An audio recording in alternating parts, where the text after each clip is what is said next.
종합제TV 시청자 여러분 안녕하십니까. 2023년 3월 21일 오후 4시 59분입니다. 오늘 있었던 윤석열 대통령의 한일 관계에 대한 담화문 내용은 획기적입니다.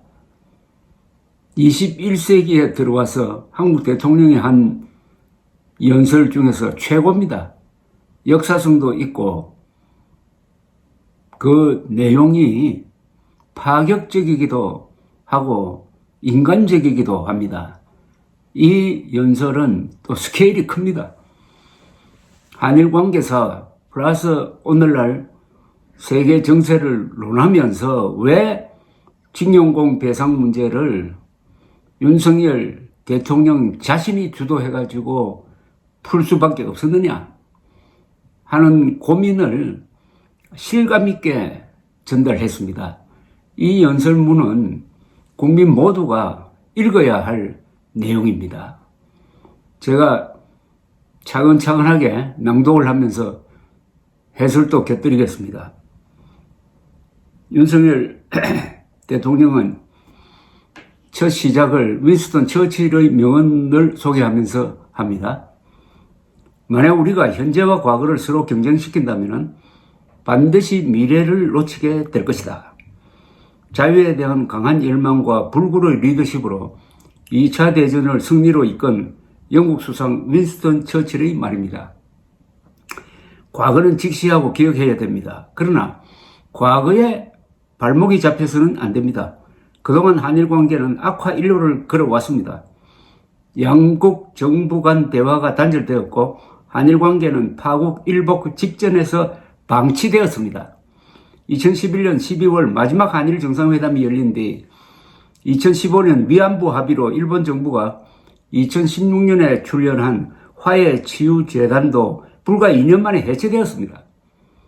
2018년 대법원의 강제징용 사건 판결은 2019년 일본의 반도체 소재 수출 규제, 화이트리스트 한국 배제 등 경제보복으로 이어졌으며 우리도 일본을 WTO에 제소하고 우리 화이트리스트에서 일본을 배제하는 등 역사 갈등이 경제 갈등으로 확산되었습니다.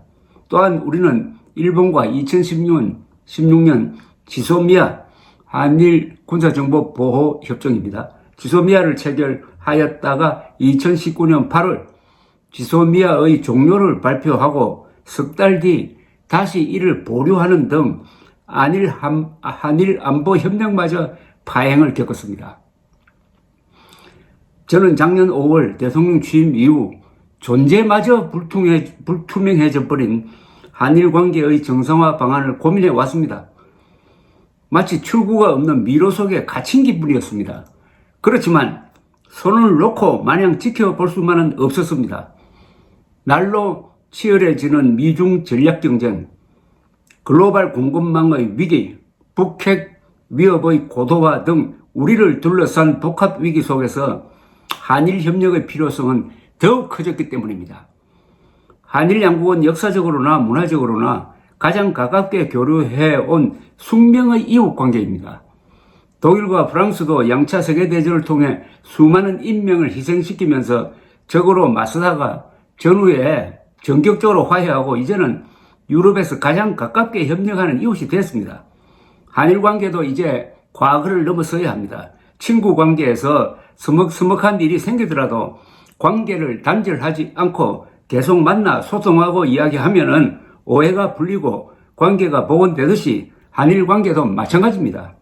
때로는 이견이 생기더라도 한일 양국은 자주 만나 소통하면서 문제를 해결하고 협력 방안을 찾아 나가야 합니다. 한일 관계는 한쪽이 더 얻으면 다른 쪽이 그만큼 더 잃는 제로섬 관계가 아닙니다. 한일 관계는 함께 노력해서 함께 더 많이 얻는 윈윈 관계가 될 수 있고 또 반드시 그렇게 되어야 합니다.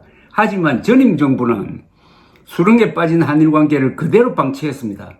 그 여파로 양국 국민과 제1동포들이 피해를 입고 양국의 경제와 안보는 깊은 반목에 빠지고 말았습니다. 저 역시 눈앞의 정치적 이익을 위한 편한 길을 선택해서 역대 최악의 한일 관계를 방치하는 대통령이 될 수 있었습니다. 얼마나 솔직하고 인간적인 고민을 지금 털어놓고 있습니까?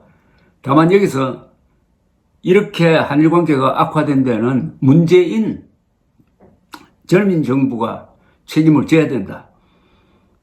문재인 전임 정부는 수렁에 빠진 한일 관계를 그대로 방치했다고 했습니다. 그대로 방치한 정도가 아니죠. 그렇게 해놓고 더 악화되기를 오히려 고대하면서 즐겼죠. 왜냐? 문재인 정권의 속성이 바로 친북 반일 아닙니까? 김정은의 부하 노릇을 5년 동안 했으니까 김정은이 바라는 게 뭡니까? 한일 관계를 파탄내어 가지고 한미일 동맹이 작동하지 못하도록 하는 게 북한 노동당 정권의 가장 중요한 대남 전략입니다. 여기에 문재인이 호응한 거죠. 여기에 김능환, 김명수, 엉터리 재판한 두 사람도 사실상 호응한 거죠. 그러니까 한일 관계를 악화시킨 것은 이거는 고의로 한 거라고 봐야 됩니다. 그것을 뒷받침하는 죽창가로 대변되는 반일 종족주의에 물든 일단의 좌익 세력과 결탁을 해가지고 북한 노동당 정권의 후원 아래서 한일 관계를 파탄내고 한미일 동맹을 약화시키려고 하는 그 수렁에 빠져 있었던 대한민국을 윤석열 대통령이 건져낸 겁니다. 이거 바로. 대한민국을 건져내고 그렇게 함으로써 일본도 함께 이제 위기에서 같이 탈출하게 되었으니까 이게 윈윈이 된 겁니다. 윈윈이. 그 주도권을 한국이 행사했다 이겁니다. 그동안에는 일본 보고 뭐 해달라, 사과하라, 배상하라 이런 식으로 요구만 했는데 징용공 문제는 우리 돈으로 해결한다. 이렇게 딱 끊어버린 거야. 이게 선제 공격 아닙니까 사실은. 선제적으로 하니까 일본도 그동안 한국에 대해서 취했던 규제 조치를 다 해제할 수밖에 없는 거죠. 비로소 한일 관계에서 한국이 처음으로 도덕적 우위에 선 겁니다. 그런 연설을 듣고 있으니까 이 외교 문제를 이렇게 인간적으로 표현할 수도 있겠구나 하는 감동이 옵니다.